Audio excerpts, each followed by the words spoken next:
Arestado sa isinagawang drug bypass operation ng Digos City Police Station ang high-value individual Regional Target Level No. 5 at Street Level individual sa Purok Arwana, Barangay Zone 3, Digos City.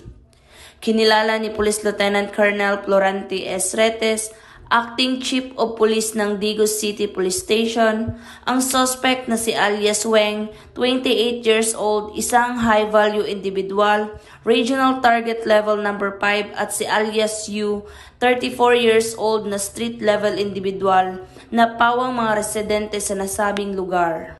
Ayon kay Police Lieutenant Colonel Retes, nahuli ang suspect ng tauhan ng Digos City Police Station sa koordinasyon ng PDEA 11 at 1st DS PMFC Digos City. Dagdag pa ni Police Lieutenant Colonel Retes, nakuha sa mga suspect ang 6 na pakete na naglalaman ng hindi hinalang shabu na may bigat na humigit kumulang 25.28 gramo na tinatayang nagkakahalaga ng 171,904 pesos at isang .38 caliber revolver, isang body bag at 7 bala at bypass money na ginamit sa operasyon. Ang mga suspect ay nasa kustodiya na ng nasabing istasyon para sa tamang disposisyon at maharap sa kasong paglabag sa Republic Act 9165 o Comprehensive Dangerous Drugs Act of 2002 na walang inirekomendang piyansa at 10591 o Comprehensive Firearms and Ammunition Regulation Act.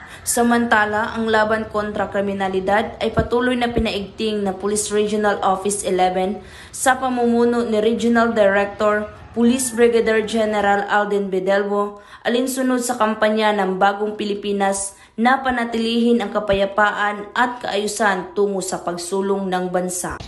Mula dito sa Davao City Police Office, ako ang inyong PNN Correspondent, Patrol Woman Berna Milapus, alagad ng batas, tagataguyod ng Balitang Pulis.